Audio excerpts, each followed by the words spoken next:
Hey y'all, welcome back to the B Channel podcast, where my objective is to bless, edify, and encourage others to live their best lives. Today, we are going to be talking about some topics that are near and dear to my heart. Um, and those topics are grief lessons, secondary loss, relationship ecosystems, and life after caregiving. Um, as many of y'all know, I lost my father October 9th, 2024. And as I record this today, y'all, it's April 3rd, 2026. So I am coming up on 18 months without my dear old dad. And it's been a mountain. It's definitely been some hills to climb. It's been a journey. I am truly learning so much. But today I want to start off by telling y'all about secondary loss.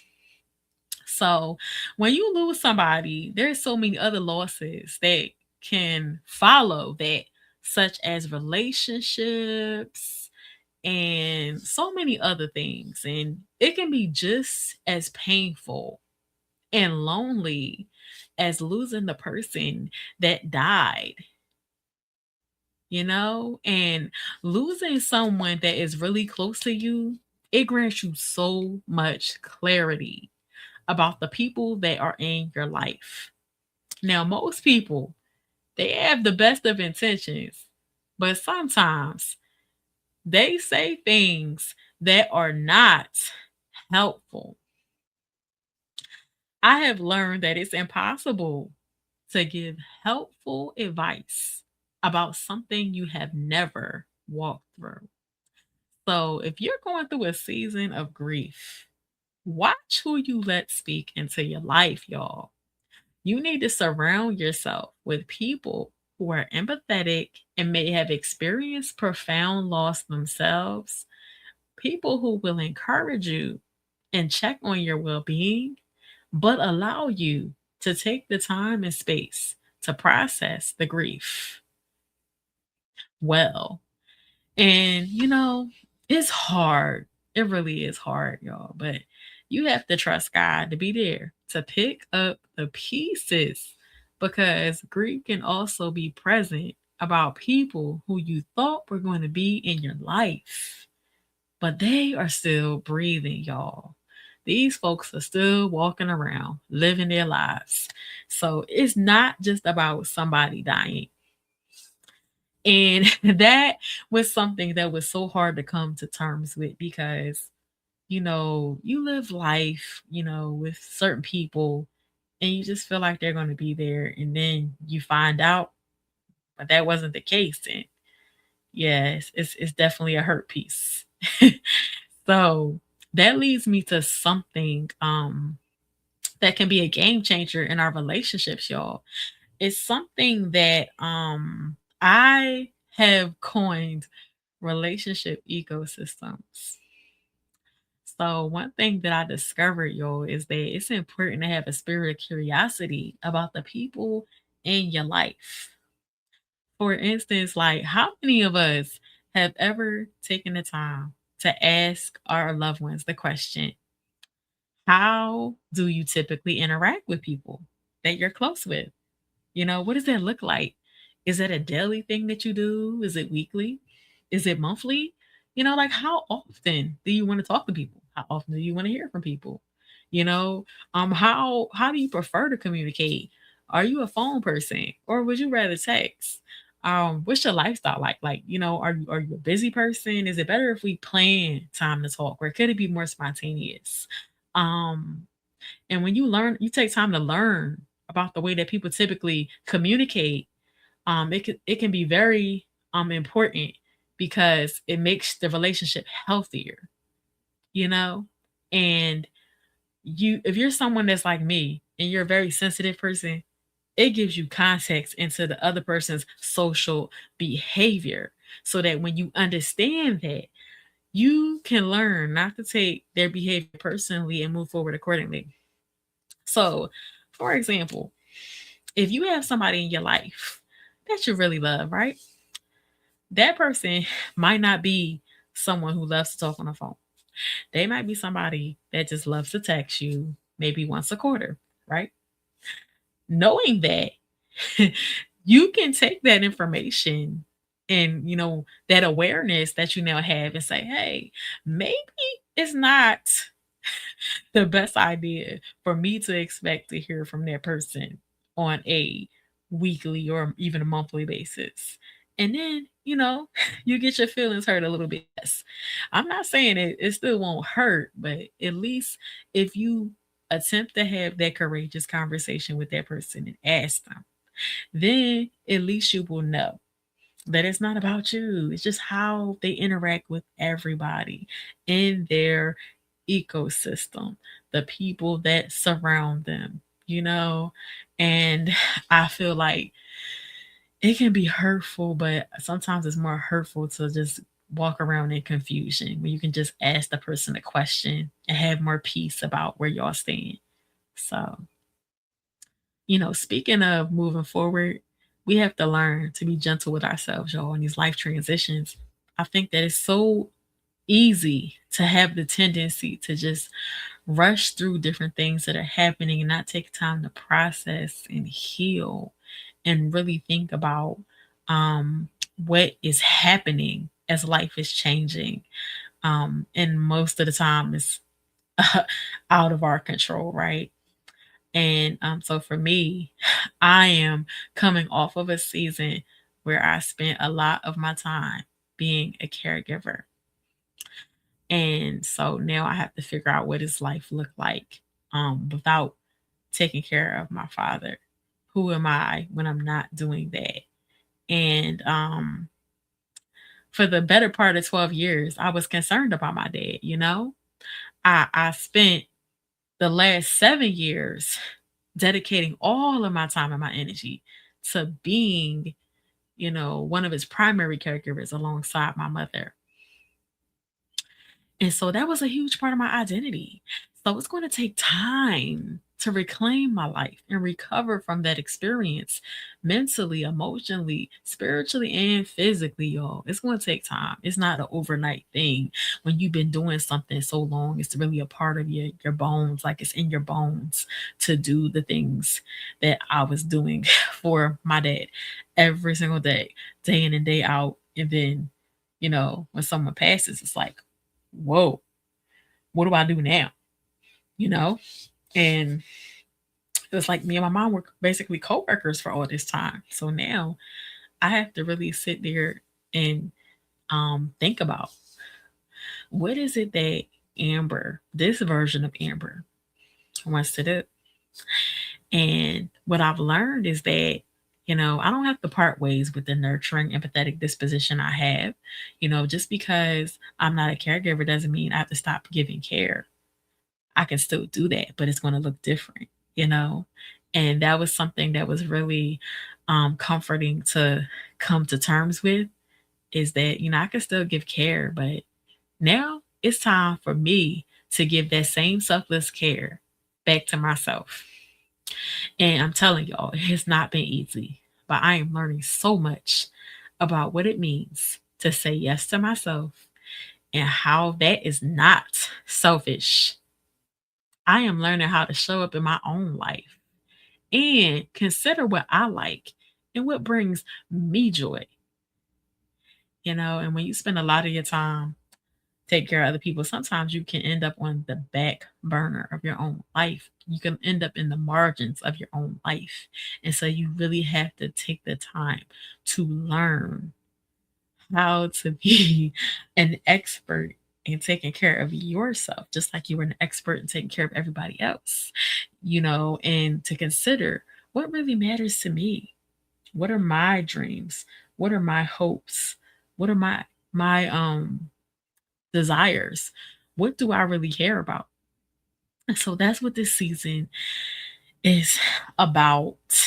And I have to tell you that grief is really a great teacher in that way because it taught me a lot about God in this season, a lot about myself, and a lot about other people. And sometimes grief can make us humans uncomfortable. You know, it can be very awkward for people. It's something about when you say that someone has died and you talk about that person. It can be uncomfortable, but it's really not our job as grievers to try to make people comfortable with it. But it is our job to really have discernment so that we can have safe places, safe spaces to have the conversations. And I found that support groups are really so helpful with that, as well as therapy, because um even when people love you, it can be hard, and you face feelings of not wanting to be a Debbie Downer and not wanting to have every interaction um be one in which that's the primary topic of conversation, and you find yourself trying not to like bring the room down, bring the mood down. And of course, you're going to talk about your person because you love your person, and that's just never going to change, right? But it's so healthy to have those outlets that were places where you can go, where you know that people are going to get that, and people are going to hold space for that. And because that's what's really about. That's what the space is for. Or the therapist, and or your journal, or talking to God about it as well. And so that's God's been important on that journey because of the praise and worship time that's healing, time in the Word, learning more about His character as well. So all these things are so important, and the more that we talk about it. Like I said, whether it's God, whether it's journaling, whether it's safe people and safe spaces like trusted loved ones or a therapist or the support group, the more that we talk about grief, the more that we get comfortable talking about our feelings surrounding the loss of the person that we loved and everything else that follows after that, the more that healing can take place. Because I've learned too that people don't want to love the masked version of you. They don't want to love the version of you that's like trying so hard to like cover up the hurt. That's trying so hard to be on eggshells for everybody else. Because that's really a tall order too, because you're doing yourself a disservice and you end up being resentful when all you had to do is really talk about it, even though it's hard. But that when you can't heal what you don't reveal, and James 5:16 tells us that confession is a part of healing. And so you have to get it out of you. You have to get it out of you. Whatever's going on inside is vital. It's vital, y'all. With this grief, you have to take the time to process it and consider, you know, the things that are happening, because your body is keeping score of that. Even if you're not talking about it, your body is keeping score of it. So you have to be able to harness that and talk about it, whether it's the secondary loss, whether it's how you're learning to relate to the people around you in the aftermath. Because let's be real, you are a different person after you lose somebody. You're not going to be the same person that you were before you lost the person. That's not realistic. It's going to change you, and it's not always a bad thing. But there are some times where it's like, whew, you want that version of yourself back, because there's just so much that you feel like has changed and shifted and evolved, right? And it can be scary to not feel like you have a grip on who you are, right? And so these transitions, we have to be able to have people that can hold space for us in those times. And so whatever you do, I hope that you understand that it's all right. It's all right if you have to cry. It's all right if you talk about your person. It's all right if you have to write a letter to your personal milestones and keep a special journal for that. It's okay if you go to therapy. It's okay if you need a support group. Don't be afraid to utilize the resources as much as you need the resources, and don't worry about how it might look or things like that. And sometimes what I learned too with therapy, y'all, seeking the help is the first step, but you also have to understand, what do you really need? Because sometimes it's like, oh, you're doing the therapy, but um private therapy is just as important as those corporate moments, because just knowing that you're not alone, that somebody else is going through the same thing or something similar, and it helps you feel like you're a little less off kilter, because you're like, oh, you're going through this too. It's not just me over here feeling like that. Like, to know that people feel the same way is really so comforting. And that's when we heal, we heal in community like that. And so just always know that, y'all, it's okay to seek out help if your grief has really been heavy, you know and you feel like you're alone and people have abandoned you. You can find your tribe, you can find your community, and it might look different for everybody. Your process is different. Nobody is the same. And when it comes to grief, it's I've heard it said that it's like snowflakes. Nobody's grief journey is the same. It's like your fingerprint. Nobody's grief journey is the same. We all have to go through it differently, and we feel things differently because we're all different people. We have different life experiences.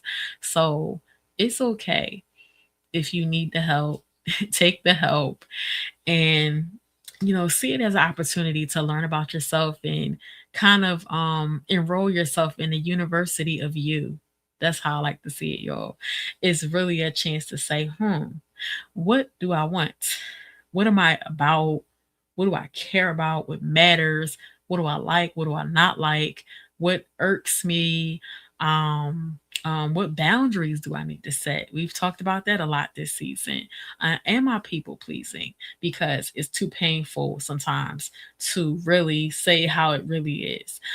So really just take the time to explore all of those things so that you can um really move through it.